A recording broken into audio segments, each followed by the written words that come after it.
Hey, what's going on, everybody? This is Carl from Sovereign Citizen Chronicles. Today, we're going to be in the courtroom of Judge Joseph Slaven out of the 36th District of Michigan. He's going to be going up against famed sovereign citizen Eric Martin. All right, so let's get to this court case. He should be leaving tomorrow. Who's in the hospital? The victim and Martin. Oh. All right, so People versus Martin.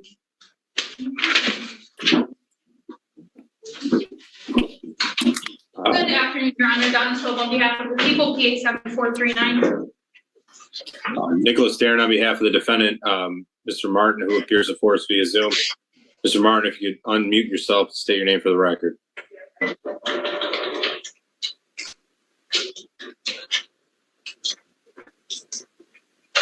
I got it. You got it. All right, you hear me? Yep. All right. So this is People versus Martin. Yes, Your Honor. I have spoken with the complaining witness at the time. He would like to proceed with this case, and the people would ask to set it for a settlement conference before we go forward with trial to see if there's a resolution. All right. And Mr. Darren? I mean, Your Honor, I guess we're going to proceed that way. I was hoping, I'll renew my motion from the last time. Mr. Martin's been incarcerated, I think it's like 62, 63 days now. Court rule is pretty clear. If he's in over 28 days, he should be released on a personal bond. Mr. Martin's just been sitting in jail on this matter. I mean, I guess from practical, I would imagine the court's going to give him credit for time served, regardless of what the resolution is on this matter. Considering he's done over, at this point, he's done over 2/3 of what his original sentence would be. We're not going to accept an offer on this, and I guess we'll just set it for a settlement conference then, if that's what sister counsel wants. And Your Honor, it's I know this case has been going on for a while. Personal bonds. That's correct. The issue here is that him and the victim are brothers. They live at their family. First, I want to deal with the whole bond thing. His bond is $2,500 personal. So I think the issue with that is I was having a cover last week, but per the notes, if you recall, you ordered him not to return back to the property because there's a no contact order in place. 2 weeks ago, when Mr. Brother Counsel appeared for the first time on this case, I believe I agree, and that's when the bond was changed. But Mr. Martin, Judge Kirsten, yes. So Your Honor, Judge Kirsten changed his bond, and then after some further statements were made, he changed his ruling to leave Mr. Martin in jail. And that's because Mr. Martin made comments about returning back to the location, the home where the victim lives. And to my knowledge, per my conversation with Mr. Martin, the victim today, he indicated he'll be leaving the hospital, returning to that house tomorrow. Right. All right. So I'm going to. I mean, I have no objection. Mr. Martin, now listen, you understand? I wasn't here, but Judge Kirsten, the original bond was $2,500 personal. Then he set it at $2,000 cash because of the alleged violation that says it says need to set a hearing on violation ASAP. I don't know if there was I don't see anything whether there's an alleged violation of the bond condition. Is that right? Not an alleged violation. He made comments. He made a comment about it. That he'll return back to the house. This is something. All right. So you understand you can't go to that house while you're on that. That's while the bond's in place. You understand that? Stay somewhere else. You understand that? No, I do not understand it. I gotta stand up. First, I have nowhere else to go. Okay, so that's why I must return back there, and I objected. No, listen, let me talk. I objected to the bond conditions before, I'm objecting to them now. Listen, your objection is duly noted. You have very, very highly competent counsel, so let's let your counsel speak on your behalf. And so he already did. He made a motion. Well, I object that he's speaking on behalf of that. Stop interrupting me, sir. I'll just hold you in contempt of court for 90 days, and then you can just sit there anyway for it. Stop interrupting. Your Mr. Madera made a motion to set this for a personal bond. I'm going to set your bond at $2,500 personal. no contact with the victim or the victim's home location. And if you show up at that location and violate my bond, you could be held in contempt of court. Just want to make sure you understand that. I'm just telling you that right now. So I'm setting your bond at $2,500. I'm granting the defendant attorney's motion. And the bond's $2,500 personal, no contact with the victim, and no live in the state of Michigan without the consent of the court. I got something to say. And you have a right to remain silent, and anything you say can be used against you, and you already have an attorney who's talking on your behalf, and I've already granted his motion and changed the bond to personal, so. Hey, well, I have something to say in response to that. See everybody at trial. I have something to say in response. We'll see everybody at trial. Mr. Your Honor, Darren, Something to say in response. Mr. Darren, do you have anything else further? Your Honor, are we going to set it for a settlement conference, or are we just going to set it straight for a trial? Sure, I'll set it for a settlement conference, and then a week later it'll be the trial. All right. Your Honor, I understand the court's position. I mean, if Mr. Martin wishes to make a statement on his behalf, I can only advise him that I wouldn't. But if Mr. Martin wishes to make a statement and the court wishes to hear it, I don't have an. I mean, I'm not going to. I'm advising him not to say anything. But Mr. Martin, if the judge wants to hear it, if he's allowing it, then I will. I'll step aside and let you stay. Mr. Martin, I've already granted your attorney's motion to set the bond at $2,500 personal. So if you have some other statement you want to make, I'm just going to reassure you again that you have the right to remain silent. Plus, your attorney's already said that, hey, you know what, it's probably a good idea to just do so. But go ahead. But yes, like I said, I'm going to exercise my First Amendment right to speak, and I have a lot to say, so I ask that you don't cut me off or I'm done talking now. I object to the bond conditions and stuff. I can't be in my house. It violates my due process rights. I have nowhere else to go, and he's not the true victim. He's lying, saying he's a victim, but I told the cops when they arrested me that I was the victim. And so we have an equal protection clause violation. All of that will be the subject of the trial itself. So we'll hear everything you have to say about that at trial. Your objections duly noted. But that doesn't change my bond. Mr. Darren, you'll be receiving the date and time for the settlement conference. Thank you very much, Your Honor. You have a great day. You too. All right, y'all. So that's the end of that first proceeding. Judge Slaven, being Judge Slaven, he definitely is a no-nonsense judge, and, he handled my man well. He let him know, you better not go back to that house or you're going back to jail. Like, where you're going to stay at when you get out won't be an issue, all right? Eric Martin, he kept running his mouth at the end, but luckily he didn't get held in contempt, all right? So now we're going to be moving on to the next court case with Judge Michael Cooper out of Otsego, I don't know if I'm saying it right, Otsego County. All right, and that's also in Michigan. He's going to be going up against a sovereign citizen named Ronald Hargrove. All right, so let's get to this case.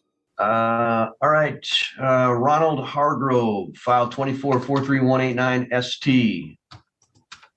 I see you, Mr. Hargrove, on Zoom. You represented by counsel, Mr. Hargrove? I represent Mr. Hargrove, Judge. All right, thank you. What we're going to ask the court to do is accept plea to count one with the second offense dismissed. Mr. Fortier, is that an accurate statement of the agreement? I don't know yet, Your Honor. I can't find the case for some reason. All right, I'll give you a second.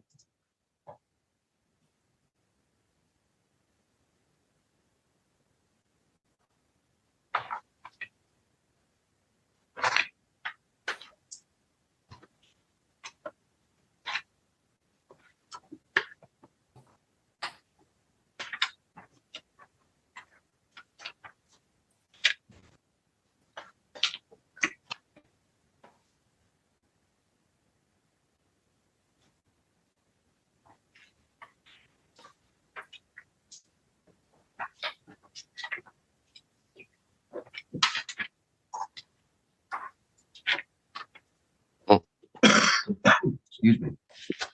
Weird-haired terrier in here.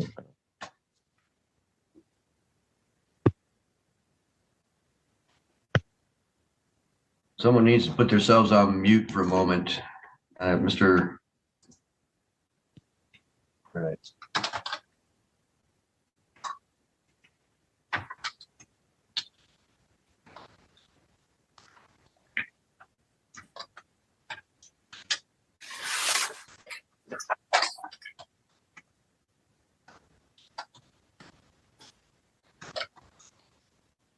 Mr. Gilo, did Miss Brooker email you that offer? Yes, on the 9th. Okay. Then, yeah, Judge, that would be what we're gonna do then. All right. Mr. Hargrove, you've heard the attorneys talk that there's an agreement being offered to you that if you plead guilty to the first offense of operating with your license suspended, the notice for second offense, which enhances the penalty, would be dismissed. Is that what you want to do?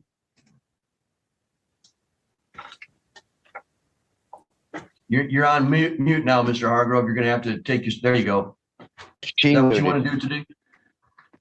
I'm sorry. I just had a few questions. Well, you're going to need to talk to your attorney about those questions. Do you need some time to do that? He can't answer them for me. All right. Well, then what are your questions? Let me see if I can answer them for you. Okay, well, I don't understand how you can be the trustee of my Sesta KV account, Ronald Gene Hargrove II, and not have my best interest. I'm sorry, what? I don't understand what your question is. How can you be the trustee of the Sesta KV account, Ronald Gene Hargrove II, and not have my best interest? What is that account that you're referring to? Oh, God. The Sesta KV Yes, it account is, but that everybody, Go ahead. most people have, and you're the trustee. Just like the Secretary of State is trustee of it. You are my trustee, aren't you? not that I'm aware of. Oh, Why would I be your trustee? Mr. Gila, do you have some additional information that I'm not picking up on? No, Judge. it's just something that I believe in, and I've seen evidence of, and What leads you, Mr. Hargrove, what leads you to believe that I'm your trustee? because of a former case I've seen. A former case, what former case are you referring to? In Roscommon, a friend of mine asked the judge that, and he couldn't answer him. So That's probably because it's not factually true. well, What information do you have that leads you to believe that I'm a trustee for you? in that case, the judge quit 6 months into his new term because he was dishonored, and the sheriff. So, Mr. Hargrove, the question was not about a Roscommon County case. It was about this particular case. You've alleged that I'm your trustee. I'm asking what information or proof that you have that is true. so you're just denying it? I don't know of any information that it makes it true. Okay. If it was What information do you have? if it I'm was sorry, a Mr. Hargrove, go misdemeanor, ahead. if it was a misdemeanor, would it be true? No. Misdemeanors and trusts have nothing to do with each other. Okay, There well, has to be some court order for me to be a trustee for you. For anybody to be a trustee, there has to be a court order.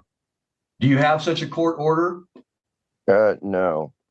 I just believe that you are my trustee of the Sesta KB account, Ronald Gene Hargrove II, and that's. Could you speak a little more clearly and tell me what that account is? I'm not sure. I just believe that you are my trustee, and if you deny it, then you deny it. Okay, we'll move on from there. I guess. You know, and another thing is, I paid $1,000 for a reinstatement fee, but you guys keep saying I don't have a license. And where did my $1,000 go? I don't understand this. Who did you pay $1,000 to, Mr. Hargrove? The Secretary of State or the Then you state need of to ask the Secretary of State. Well, I believe I have my license, and they just keep. There's a screw up somewhere. Then you need to contact the Secretary of State, but I'm not connected to the Secretary of State. I'm the court system, I work in the court system. I don't work for the Secretary of State, so I can't tell them what to do. If you believe that you paid the money and you should have a license, you need to contact the Secretary of State. Okay. Well, knowing that I think I had a license at the time, doesn't that change things? It would change things only if it were true, and I don't know that it's true. Just because you believe it doesn't make it true. Yeah. All right, Mr. Hargrove, your attorney has told me, and the prosecutor has agreed, that there is an offer on the table for you to plead guilty to operating with license suspended in exchange for dismissal of the second offense notice, which makes this a much more serious charge. Okay. Do you want to accept that today, or do you want to have some additional time to speak with your attorney? No, they don't have nothing to say to me. Their best interest is of the court. So I'll take that, and I would hope to get the same fine everybody else did today. Thank you very much. Well, I can't guarantee that because you're in a different circumstance than everybody else. Well, I'm pleading guilty to the same offense they just pled guilty to. But your background is not the same as theirs. You know what? I'll plead insanity. All right, Mr. Gilo, I'm going to adjourn today's hearing. I'm going to give you an opportunity to speak with Mr. Hargrove. He is bringing up some things that may have some impact on his ability to take a plea today. So we're simply going to adjourn this for 14 days or so and move the case that way. Mr. Hargrove, I want you to speak with your lawyer. He does have your best interests at heart, and he needs to understand your concerns so that he can properly bring them before the court. All right, that'll be all for today. All right, y'all. So that's the end of both proceedings. I just want to thank you for watching. Like, comment, and subscribe to the channel. Also, hit that notification bell so you get notified when I upload more videos. All right. Also, check out another one of the videos on the channel by clicking the link right here. All right. So I'll just say God bless. This is Carl from Sovereign Citizen Chronicles. Catch you on the next court case. Peace.